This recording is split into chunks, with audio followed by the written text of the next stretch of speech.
이 기업 밸류업 프로그램의 이 저 PBR, 단순 저 PBR이면 안 된다 그랬죠. 배당을 많이 준다든가 자사주를 또 산다든가 이렇게 주주 환원 정책을 많이 하는 기업들을 주의 깊게 봐야 됩니다. 기업 밸류업 프로그램 말고 또 하나의 축이 반도체 주죠. 제가 아까도 보여드렸지만 미국의 반도체 주들이 계속적으로 신고가를 갱신을 하고 있습니다. 자, 그렇기 때문에 이 반도체주들은 우리가 계속적으로 주의 깊게 봐야 되는데, 최근에 이제 4분기가 호실적 기업들이 좀 있었어요. 이 차 부품주 중에 최근에 좀 호실적이 좀 많이 나오거든요. 자, 성화이텍 보시면은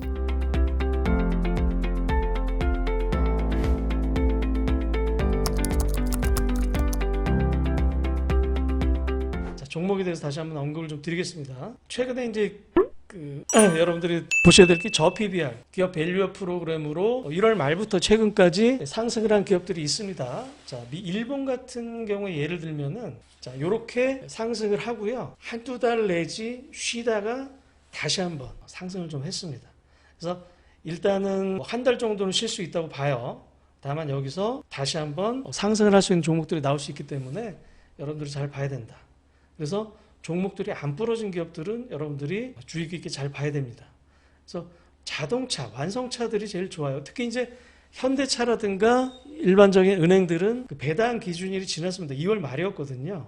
그래서 아직까지 이 배당 기산일이 살아있는 종목들. 기아 같은 경우는 3월 20일, 그 다음에 은행주 같은 경우에 유일하게 기업은행이 3월 29일, 그 다음에 이 보험주라든가 이런 것들이 또 3월 말에 있고요. 특히 하나투어 같은 경우도 4월 초까지 있습니다. 자, 이런 것들은 아직까지 고배당이고 아직까지 여유가 있기 때문에 그런 것들은 좀 잘 보자 라고 좀 말씀드리고 싶고요. 이 기업 밸류업 프로그램의 이 저 PBR, 단순 저 PBR이면 안 된다 그랬죠. 배당을 많이 준다든가 자사주를 또 산다든가 이렇게 주주 환원 정책을 많이 하는 기업들을 주의 깊게 봐야 됩니다. 그래서 완성차는 이 종목들은 그나마 제일 센 종목들을 제가 집어넣은 겁니다. 자, 현대차 같은 경우 배당락을 하고도 다시 한번 올라왔고요. 자, 기아 같은 경우는 더 뚫고 가죠. 왜? 3월 20일까지 얘는 배당 기산일이 더 남았어요. 그 다음 은행주 같은 경우도 유일하게 기업은행만 또 3월 말까지 또 해볼 수 있습니다. 그 다음에 삼성물산 이런 것들은 뭐 계속적으로 우리가 주의 깊게 좀 봐야 될 것 같고요. 자, 증권주 중에서는 메리츠금융지주 요거는 뭐 전혀 부러지지가 않았습니다. 이런 것도 잘 보시고요. 그 다음에 한정 같은 경우도 정부 소유 기업이기 때문에 이런 것들은 좀 억지로라도 맞출 수밖에 없을 것 같아요. 그리고 아마 4월 총선 끝나고 또 전기요금 인상 기대감 또 있기 때문에 이런 것들은 일단 배당 기산일이 좀 남아있는 종목들과 이런 종목들은 이 밸류업 프로그램에서도 우리가 향후에 조정을 받으면은 좀 긍정적으로 보자 라고 좀 말씀드리고 싶습니다. 그 다음에 이제 이 기업 밸류업 프로그램 말고 또 하나의 축이 반도체 주죠. 제가 아까도 보여드렸지만 미국의 반도체 주들이 계속적으로 신고가를 또 갱신을 하고 있습니다.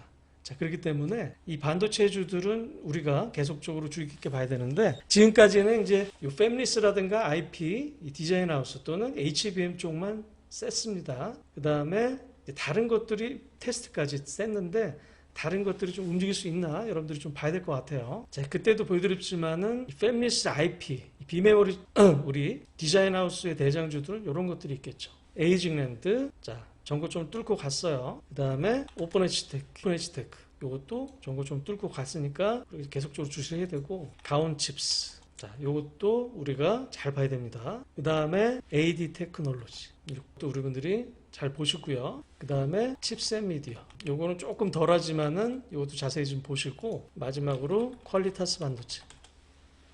자, 이런 것들은 조정 받을 때는 우리가 주의 깊게 다시 한번 봐야 된다 라고 좀 말씀 좀 드리고요. HBM 쪽이 한 6에서 7개월 정도 쉬다가 다시 한번 상승을 하고 있습니다.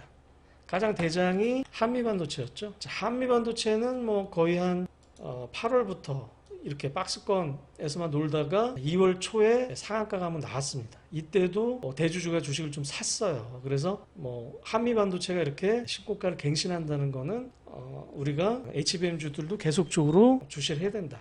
그 다음 또 제가 계속적으로 말씀드렸던 PSK홀딩스도 이 박스권을 뚫었죠. 이 박스권을 뚫었다는 거는 이 박스권이 저항선에서 지지선이 된다는 겁니다. 그래서 다시 한번 재차 내리면은 우리가 매수 관점으로 좀 봐야 될 것 같고요. STI도 마찬가지. 물론 여기는 박스권을 뚫지는 않았지만은 어찌됐든 간에 대장주다. 그 다음에 제우스도 마찬가지예요. 제우스도 이 정도 오면은 다시 한번 우리가 매수 관점으로 좀 봐야 될 것 같고요. 그 다음에 KC텍도 마찬가지입니다. KC텍도 신고가를 좀 갱신하고 있는 종목. 그 다음에 DIT라는 종목도 잘 보시고요. 그 다음에 오로스 테크놀로지. 자, 이것도 신고가를 갱신하고 있기 때문에 항상 조정 시 매수 관점으로 우리가 이 HBM 쪽은 계속적으로 주의를 해야 된다. 그 다음에 이 전공정 장비 쪽에서 그동안의 대장은 주성 엔지니어링, 여기도 이제 신고가를 뚫었죠. 그 다음에 HPSP도 신고가를 뚫고 조정을 좀 받고 있습니다. 그러면은 우리가 다시 한번 매수 시점을 좀 봐야 될 것 같아요. 그 다음에 금요일날 특징적이었던 거는 그동안 이제 전통적인 HBM과 관련이 없었던 이 전통적인 전공정 장비가 급등을 했습니다. 자, PSK. 이 박스권을 뚫는 양봉이 좀 나왔고.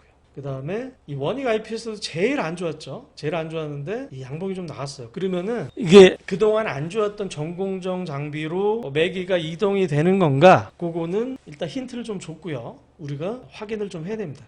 이 전공정 장비뿐만 아니라 이 부품주들도 상당히 지금까지는 별로 안 좋았어요. 옛날에 전통적인 월덱스라든가 KNJ 이런 것들이 다시 전저점까지 조정을 좀 받았기 때문에 이 PSK라든가 원익 IPS가 관심이 없다가 장대 양봉을 뽑았기 때문에 이쪽으로도 매기가 이동이 될 수 있는지 우리가 앞으로 확인을 좀 해야 됩니다. 그다음 후공정 관련주 중에서도 이오테크닉스 이것도 9월달에 고점 찍고 계속 쉬다가 다시 고점 트라이를 좀 하고 있습니다. 하나마이크론도 상대적으로 좀 안 좋았죠. 자, 이런 것들이 여기서 지지를 받고 다시 한번 트라이를 할 수 있나 이런 것들을 좀 잘 봐야 될 것 같고요. 일단 테스트 업체들은 최근에 상당히 좀 부각을 좀 받고 있죠. 테크윙이라든가 QRT 이런 것들은 계속적으로 좀 뽑고 있는데 기존의 대장주였던 인텍플렉스가 여기도 이제 8월달에 고점을 찍고 장기간 횡보를 했는데 자 여기가 기존의 저항 라인에서 지지 라인이 될 건가 이런 것들을 우리가 다시 한번 확인을 좀 해야 될 것 같습니다. 그렇게 이제 반도체 쪽들은 계속적으로 관심 있게 좀 보자 라고 좀 말씀 좀 드리고 싶고요. 그 다음에 이제 최근에 이제 4분기가 호실적 기업들이 좀 있었어요. 이 차 부품주 중에 최근에 좀 호실적이 좀 많이 나오거든요. 자, 성화이텍 보시면은 자 분기에 지금 1,000억이 나왔어요. 1,000억이. 물론 그 영업이익률이 크게 올라갔기 때문에 물론 이제 그건 좀 봐야겠지만은 그래서 실적이 사상 최대로 나왔습니다. 그러니까 이 성화이텍 같은 경우도 보통 이제 7월달에 고점을 찍고 이렇게 몇 개월간 기간 조정을 좀 받았습니다. 그런데 요 실적이면은 다시 한번 완성차들도 세기 때문에 위로 오를 개연성을 우리가 봐야 되는 거죠. 그다음 다른 반도체 차 부품주인 아진산업도 실적이 잘 나왔어요. 자 보시면은 230억이 나왔습니다. 그래서 자 연간으로 영업이익이 800억이 좀 넘었어요.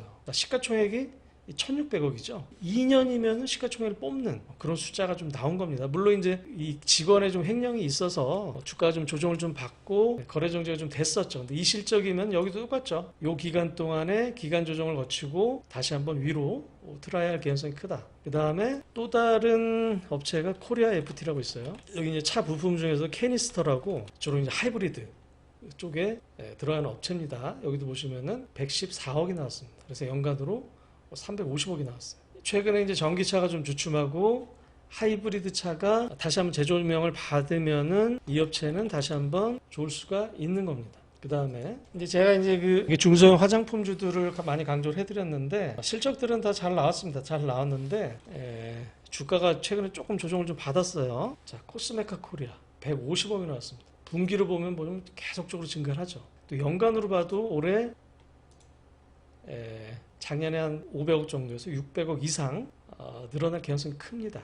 근데 주가는 여기 때 이제 신고가를 나나 싶더니 다시 한번 이제 세론 매도를 좀 맞았는데 박스권 하단에서는 우리가 자신 있게 매수로 대응을 해도 된다는 거죠. 자, 그 다음에 글로벌 텍스프리. 자, 63억이 나왔습니다. 분기별로 쭉 보면은 30억대에서 60억대까지 점프를 했죠. 자, 주가도 한번 볼까요? 자, 기간 조정을 충분히 받았기 때문에 상당히 매수하기도 좋은 자리다. 이렇게 좀 보시면 될 것 같고요. 그 다음 또 덴티움입니다. 덴티움. 자, 덴티움 같은 경우도 보시면은 300억대에서 480억까지 점프를 했어요. 주가 자체도 사실 6월 달에 고점을 찍고 계속적으로 횡보를 했었죠. 근데 다시 한번 전고점 트라이가 가능할 수 있겠다. 자, 요렇게 여러분들이 4분기 실적이 잘 나온 업체들은 계속적으로 좋게 볼 수 있겠다.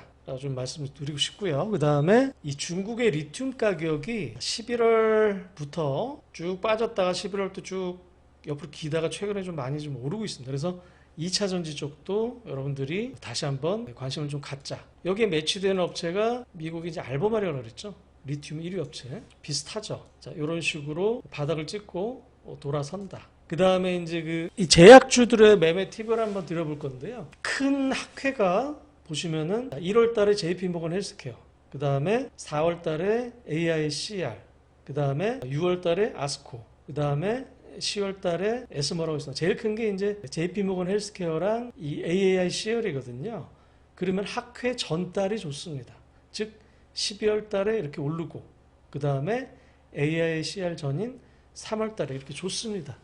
그래서 이 제약바이오주 매매 팁은 뭐다? 3월 달에 4월까지 끌지 말고 3월 달에 주가 많이 오르면은 여기서 일부 좀 커팅을 하시라 라고 좀 말씀 좀 드리고 싶습니다. 그리고 마지막으로 월별로 이제 그 수출 실적들이 나오는데요. 이 변압기 쪽은 뭐 계속적으로 좋습니다.